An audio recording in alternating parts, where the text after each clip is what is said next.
नमस्ते। थर्ड आई में आपका स्वागत है। आज थोड़ी एक अडानी जी बहुत दिनों से याद आ रहे थे। अडानी जी को असल में अडानी जी को देश कहता है, राहुल गांधी कहते हैं कि इनको याद रखिए। लेकिन बहुत से ऐसी चीजें होने लगती हैं कि अडानी जी को भूल जाते हैं। तो लगा कि नहीं, आज अडानी जी को फिर से एक बार याद कर लिया जाए। क्योंकि अडानी जी हैं तो आज की तारीख में देश है। अडानी जी ने कितना अच्छे-अच्छे काम करते हैं देश के लिए, उसकी एक वानगी आज आपके साथ शेयर कर रहा हूँ। एक संस्था रिपोर्टर्स कलेक्टिव, ये कुछ खोजी पत्रकार हैं, इन्वेस्टिगेटिव जर्नलिस्ट हैं। इन लोग कुछ-कुछ उसमें इन्वेस्टिगेशन करते हैं और फिर उसकी रिपोर्ट लाके हमारे और आपके सामने उसको वो करते हैं। वो एक रिपोर्ट छपी, उसके बेसिस पे मैं ये आपसे बात कर रहा हूँ अडानी जी के, जो अभी हाल का एक उन्होंने किस तरह से सरकार सारे नियमों को ताक पे रख के अडानी जी को फेवर करने का किस तरह से काम करती है, उसका एक वानगी है। ऐसा हुआ कि अडानी जी भाई सरकार तो बनी गई थी 2014 में, फिर अडानी जी जल, नभ, थल सब जगह अडानी जी की जय-जयकार होने लगी। अडानी जी ने जून 2021 में उन्होंने उनकी एक बिड थी, वो सक्सेसफुल बिडर हो गए। एसआर पावर जो था वो बिक रहा था।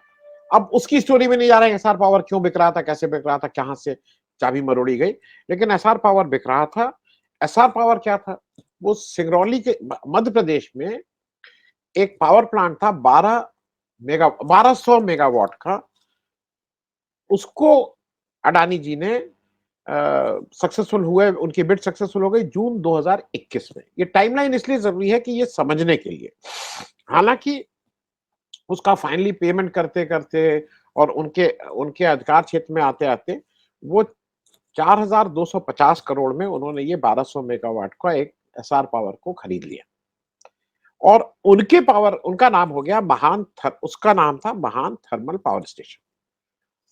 अब कहानी यहां से शुरू होती है। कहानी ये शुरू होती है कि 2018 में ministry of environment and forest और क्लाइमेट कंट्रोल, अब उसका नाम हो गया environment forest and climate control, लेकिन सुविधा की दृष्टि से हम लोग उसको पर्यावरण मंत्रालय बोलेंगे। पर्यावरण मंत्रालय ने 2018 में एक लिस्ट निकाली थी कि कहां पे माइनिंग हो सकती है, कहां पे माइनिंग नहीं हो सकती है। अब इसको एक चीज समझ लीजिए, और ये मोदी गवर्नमेंट ने भी कहा है, जहां पे फॉरेस्ट ज्यादा है, जहां पे बायोडाइवर्सिटी को खतरा है, जहां पे पर्यावरण को खतरा है, वहां पे उसको रिजर्व एरिया बोलते हैं। वो कुछ रिजर्व ब्लॉक थे, तो इस तरह के 15 रिजर्व ब्लॉक को मिनिस्ट्री ऑफ एनवायरनमेंट ने वो लिस्ट दी 2018 में कि साहब यहां पे कोई माइनिंग संभव नहीं है, और उसको उन्होंने रिजर्व घोषित कर दिया। अब इसमें एक चीज और समझ लीजिए, ये सुप्रीम कोर्ट का एक ऑर्डर है, जहां पे एक एरिया को बोलते हैं गो, नो गो। नो गो मतलब जहां पे आप इस तरह का कोई काम नहीं कर सकते। ये सुप्रीम कोर्ट का आज का नहीं, पुराना ऑर्डर था, गो और नो गो। अब ये तो जून में अडानी साहब को ये मतलब बिड इनकी सक्सेसफुल हो गई थी। अब एक खेल शुरू हुआ। एक संस्था है जिसका नाम है association of power producers, APP. अब एपीपी के जो डायरेक्टर जनरल हैं वो साहब हैं अशोक खुराना साहब। अशोक खुराना साहब पुराने अधिकारी हैं और सरकारी अधिकारी हैं, और मिनिस्ट्री ऑफ कोल में उनका बहुत दखलंदाजी रही है। वो इस एसोसिएशन ऑफ पावर प्रोड्यूसर के मतलब वो भी एक मतलब वही डायरेक्टर जनरल है, उन्हीं को रखा गया है सब काम करने के लिए। और इस जो जो ये एसोसिएशन ऑफ पावर है, उसमें जो उसके मुख्य मेंबर है, उसमें अडानी जी के अलावा वेदांता है, आर आरपी संजीव गोयल का ग्रुप है, रिलायंस है। यही सब लोग हैं कि मतलब इनका मुख्य काम यह है कि आप हमारे लिए लॉबी करिए, सरकार से बातचीत करिए, इत्यादि इत्यादि। जो लाइजनिंग बोलते हैं, हिंदी में नहीं बोला जाता, हिंदी में वो शब्द अच्छा नहीं माना जाता है लाइजनिंग वाला। अंग्रेजी में बोलिए लाइजनिंग, लॉबी, ये सब करिए आप। अब ये जो जो इन्होंने जब ये महान थर्मल पावर स्टेशन जो एसआर वाला खरीद लिया, उसी में एक कोल ब्लॉक है जो उससे बिल्कुल सटा हुआ है, लेकिन वो उस 15 की लिस्ट में आता है। ठीक है? अब अच्छा, इस बीच क्या हुआ कि ये तो भई अब अडानी जी ने पिछले साल इसको जब मार्च 2022 में इसको इनको मिल गया, उसके बाद भारत भाई बातचीत हो गई, बड़े आदमी हैं। इनको उसी 1200 मेगावाट प्लांट में 1600 मेगावाट और बनाने की परमिशन मिल गई। अच्छा, ये भी एक आप चीज़ समझ लीजिए, ये एनवायरनमेंट, पर्यावरण, ये सब लोग हमको आपको समझाते रहते हैं कि प्लास्टिक के का थैला मत यूज़ करो, फलाना मत करो, खाना ऐसे खाओ। लेकिन जो प्रदूषण का एक मुख्य कारण है, वो जो वो मतलब अच्छा, हमको आपको कहते हैं सोलर पावर यूज़ करो, सोलर प्लांट लगाओ। लेकिन थर्मल पावर जो सबसे ज़्यादा प्रदूषण फैलाता है, उसकी अब विशेषज्ञों का कहना है उसकी ज़रूरत भी है देश में। देश में आज पावर का गैप है, पावर की ज़रूरत है हमें, और उसका मुख्य सोर्स थर्मल पावर ही हो सकता है। और उसका एक बड़ा कारण ये भी है कि जो दुनिया का 3rd लार्जेस्ट कोल रिज़र्व है, जो एस्टिमेटेड है वो हिंदुस्तान में है। मतलब एक देश में सब, और हमारे पास एस्टिमेटेड ये है कि 345 बिलियन टन का जो थर्मल कोल है, वो हमारे पास उसका रिज़र्व है। अ, अब हो क्या रहा है कि दुनिया भर एक तरफ तो शिक्षा मतलब खूब लोग विदेश जाते हैं, बड़ी-बड़े 5 स्टार होटल में कई-कई एसी लगा के, जहाज में ओढ़ के, साला पॉल्यूशन फैला के, पॉल्यूशन नियंत्रण कैसे होगा इसकी बातचीत करते हैं। दुनिया के सारे देश कर रहे हैं कि नहीं थर्मल पावर अच्छा नहीं है, ये नहीं है। लेकिन दुनिया के सारे ये प्रगतिशील देश क्या थर्मल पावर का वो बढ़ता जा रहा है। चाइना भी अपनी कैपेसिटी हर दिन बढ़ा रहा है। तो हम भी पीछे क्यों रहे हैं? हम भी बढ़ा रहे हैं। लेकिन हम एनवायरनमेंट की भी बात करते हैं कि एनवायरनमेंट में हम क्या-क्या काम करेंगे, बड़ा ये करेंगे। अब ये जो एसोसिएशन ऑफ पावर प्रोड्यूसर थी, इन्होंने एक चिट्ठी लिखी। इन्होंने चिट्ठी लिखी कि भई ये जो अच्छा, इस चिट्ठी के पीछे इन्होंने अपने कुछ-कुछ चीज़ें बताई कि इसकी क्यों ज़रूरत है। हुआ ये था कि अगर आपको याद हो, मतलब मैं इसलिए आपको कर रहा हूँ कि अगर आपको याद हो, तो कुछ दिनों पहले, मतलब 1 डेढ़ 2 साल पहले, एक बार ये हुआ था कि यहाँ पे केवल हिंदुस्तान में 4 दिन का कोयला बचा है, और 4 दिन का कोयला अगर नहीं आया, तो आपने उस समय हाहाकार मचा हुआ था कि यहाँ 4 दिन का कोयला है, और ये अक्टूबर 2021 की बात है। अक्टूबर 2021 टू बी स्पेसिफिक। लेकिन उसी समय सरकार ने संसद में ये साफ-साफ कहा था कि ये बिल्कुल गैर बुनियादी बात है, इस तरह का कोई वो नहीं है। एक तो एकदम से मतलब इसकी माँग बढ़ी है, और बारिश का कारण है, फ्रेट का कारण, बहुत से कारण, इसके कारण ये हुआ है, इस तरह का ऐसा कुछ नहीं कि यहाँ कमी है। सरकार ने पार्लियामेंट के अंदर ये बात कही थी। अब ये अक्टूबर 2021 में हुआ था, नवंबर में खुराना साहब ये लेटर लिखते हैं। इस लेटर के साथ जिस पावर प्लांट के लिए वो कहते हैं कि भई ये पावर प्लांट में आप ज़रा इस पे बात करिए, उस पावर प्लांट का नाम है अ, मारा 2 महान। मारा 2 महान उसी महान पावर प्लांट से बिल्कुल सटा हुआ है, लेकिन उन 15 कोल ब्लॉक्स में आता है जो मिनिस्ट्री ऑफ एनवायरनमेंट जिसको रिजर्व किए हुए हैं। गवर्नमेंट ऑफ अरे सुप्रीम कोर्ट का आदेश है कि ये नो गो उसमें आता है, ये वहां पे आता है। अब इसी के साथ-साथ फिर एक और पत्र लिखते हैं हमारे ये जो एसोसिएशन ऑफ पावर प्रोड्यूसर हैं। दूसरा कोल ब्लॉक ये तो मध्य प्रदेश में, दूसरा कोल ब्लॉक जो है वो छत्तीसगढ़ में हाथ जो एलिफेंट रिजर्व है, हासदो आरंड फॉरेस्ट में। हो सकता है मेरे उच्चारण में कहीं कोई गलती हो कि हासदेव आरंड फॉरेस्ट में जो हाथियों का वो है रिजर्व फॉरेस्ट, वो वहां पे भी बात होती है कि इस वाले एक उसको भी जरा आप ऑक्शन करने की इजाजत दी जाए। अब वो लेमारू एलिफेंट रिजर्व है। छत्तीसगढ़ की ये जो खदान है ना, जहाँ पे एसोसिएशन ऑफ पावर प्रोड्यूसर ने लिखा कि भाई इस खदान को भी देने का किया जाए, हालांकि वो मना है क्योंकि हाथियों की बिल्कुल रिजर्व किससे सटी हुई है। वो खदान छत्तीसगढ़ ने राजस्थान स्टेट को ऑक्शन में दी थी, जब एक समय था कि स्टेट वाले ऑक्शन में ले रहे थे क्योंकि स्टेट को जरूरत होती थर्मल पावर प्लांट, थर्मल कोल की। तो उस समय एक एक नियम आया था कि ये सीधे स्टेट ले लेंगे और स्टेट अपना करेंगे, ठीक बात भी थी। लेकिन अब उंगली नाक ऐसे पकड़िए या नाक ऐसे पकड़िए, कुछ इस तरह का काम हुआ। राजस्थान ने वो ऑक्शन में लिया और ऑक्शन में लेने के बाद अ, राजस्थान में उसको ऑक्शन में लिया और ऑक्शन में लेने के बाद ये दोनों खदानें अ, ये जो दोनों खदानें परसा और केंते, ये परसा और केंते जो हैं, जो छत्तीसगढ़ में हैं, जो राजस्थान सरकार को मिली हैं, उसको माइनिंग करने का ठेका अडानी जी को मिल गया। और ये जो एलिफेंट रिजर्व के पास वाला खदान जिसके लिए फिर से खुराना साहब ने लिखा, वो इससे सटी हुई है। तो वो बेसिकली अडानी जी को कैसे फायदा पहुंचाया जाए ये था, क्योंकि भाई 2 खदानें वहीं पे हैं। अब तीसरी खदान अगर वहीं मिल जाती है तो बहुत कॉस्ट बहुत कम हो जाएगी। अब जो मिनिस्ट्री ऑफ एनवायरनमेंट, जैसे मैंने पहले ही आपको बता दिया था, वो उसने इन 15 को कहा था, सुप्रीम कोर्ट नो गो बोल दिया था।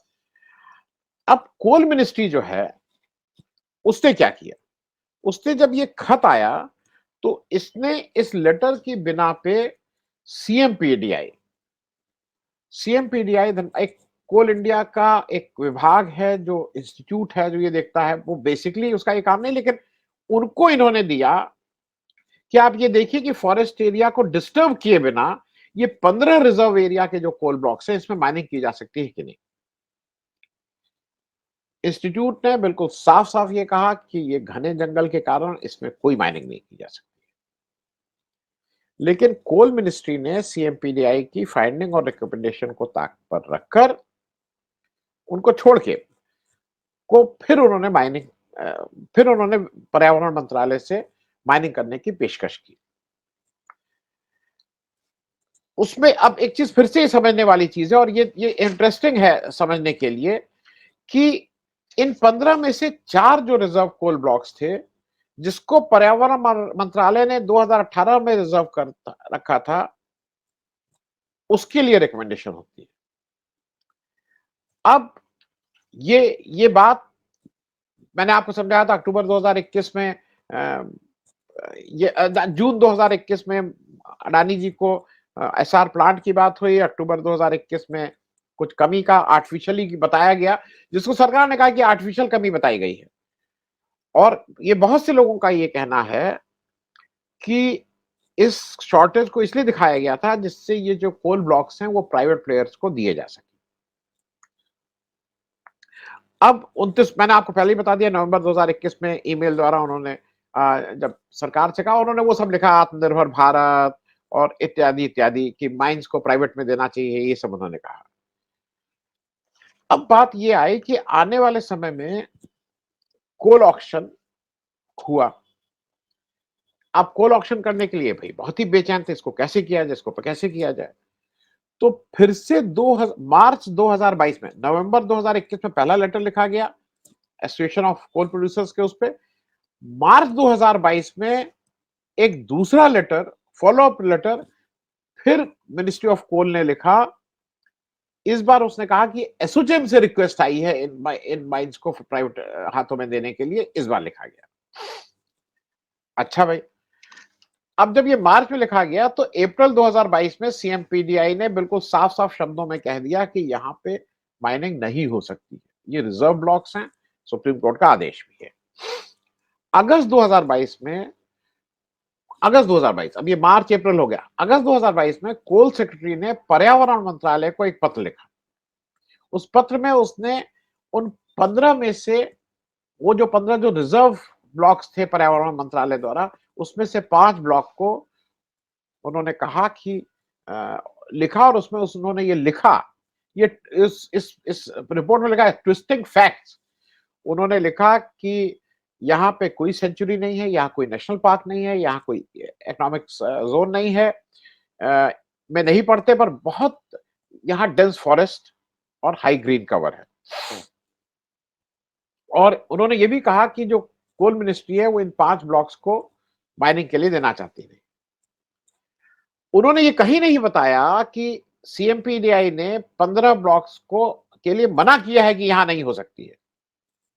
और एक चीज और समझ लीजिए कि ये जो सारा कुछ होता है ना, ये ऑक्शन के बाद जो बिडर होता है, जिसको जो सक्सेसफुल बिडर होता है, ये वो परमिशन लेता है जाके। तो अगर ऑक्शन में कोई चीज आ रही है तो कोई भी बिड करने वाला ये मान के चलेगा कि इसकी क्लियरेंस है। और इसके जवाब में जब जब कोल मिनिस्ट्री ने ये कहा, तो इसके जवाब में जो डायरेक्टर जनरल फॉरेस्ट कहते हैं, डीजी फॉरेस्ट बोला जाता है, उन्होंने एक जवाब दिया कि भाई ये जो सारे माइनिंग के प्रपोजल हैं ये केस टू केस बेसिस पे देखे जाते हैं। जब प्रपोजल हमारे सामने आएगा तब हम देखेंगे कि एनवायरमेंट पे इसमें क्या दिक्कत होती है, क्या दिक्कत नहीं होती है। और जो जो इस समय जो चिंताजनक बात है कि कोल मंत्रालय ने जब ये लेटर लिखा तो ना उसने 15 ब्लॉक का ये रिजर्व है इसका जिक्र किया, ना उसने ये जिक्र किया कि इन फॉरेस्ट ये 15 ये जो ब्लॉक्स हैं इसमें कवर 82 99% इसमें फॉरेस्ट कवर है। ये जो 5 ब्लॉक जिसकी परमिशन मांग रहे हैं। और मोदी सरकार ने खुद कहा हुआ है कि कहीं पे भी अगर 40% से ज्यादा भी फॉरेस्ट 40% से ज्यादा फॉरेस्ट है तो वहां पे कोई माइनिंग एक्टिविटी नहीं होगी। लेकिन अब तो यहाँ दोस्ती का मामला है, इसलिए 99% वाले को भी दे देने में कोई दिक्कत नहीं। इन सब के मद्देनजर 29 मार्च 2023 को 7th ट्रेंच का ऑक्शन हुआ जिसमें 98 ब्लॉक्स ऑक्शन पे रखे गए। इन 98 ब्लॉक्स में उस 15 जो रिजर्व, मैं बार बार वो 15 आपको याद दिलाता रहता हूं, जो 15 रिजर्व थे उसमें से जो 5 मंत्रालय ने भेजे थे उसमें उसके 4 ब्लॉक जो रिजर्व थे उनको भी इस 98 ब्लॉक जो ऑक्शन के लिए दिए गए उसमें दिया गया। ऑक्शन में बिक ये नहीं पाए चारों, उसके अलग अलग कारण है, कहीं पे सिंगल बिड आई, कहीं पे बिड नहीं थी, इस तरह से बात हुई। और ये जो मारा टू महान है, जो एसआर का पुराना प्लांट अब जो महान थर्मल पावर प्लांट हो गया है, उसके लिए केवल एक बिड आई। जो बिड आई थी मारा टू महान के लिए बिड आई थी महान एनर्जन लिमिटेड। महान एनर्जन लिमिटेड अडानी जी की कंपनी है जो ओन करती है महान थर्मल पावर प्लांट को। अब ये बात मैं सिर्फ आपसे इसलिए कह रहा हूं कि देश में इस तरह की सरकारी संपत्ति की लूट आंख बंद करके की जा रही है। इसका पार्ट 2 भी है, वो आगे कभी कर लेंगे। और कोई चू नहीं कर रहा है। ये पावर प्लांट एनवायरमेंट की एक अपनी समस्या है, लेकिन जिस तरह से एसआर से लेके अडानी को देना, अडानी से को वो रिजर्व फॉरेस्ट जहां पे नहीं होना चाहिए। मैं अभी मेधा जी आई थी 2-3 दिन पहले लखनऊ, उनसे बात हो रही थी, कितना जो माइनिंग शुरू कर दी वहां किस तरह से पेड़ काटे गए हैं अंदाज नहीं है। वो कह रहे हैं मैं वहां से फोटो भेजूंगी, वहां धरना प्रदर्शन कर रही हैं।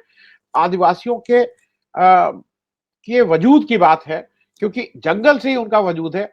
लेकिन सरकार इस समय अडानी प्रेम में इतनी मतलब आंख बंद कर ली है।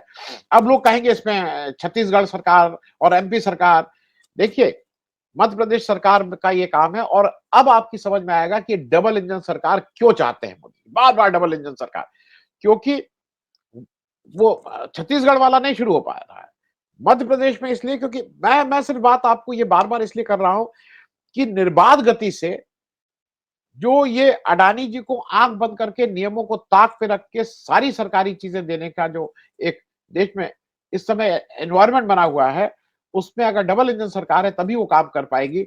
अगर 2 इंजन अलग अलग इंजन होंगे तो उस पर बैलेंस और चेक भी होगा, तभी वो चल पाएगा। इसलिए आप जब भी कोई एक निर्णय करिए तो ये जरूर देख लीजिए इसमें अडानी जी कहीं ना कहीं आपके इस निर्णय में आ ही रहे हैं। आगे इस पे और चर्चा करेंगे और कुछ स्पेशलिस्ट को बुला के चर्चा करेंगे। Thank you so much. धन्यवाद।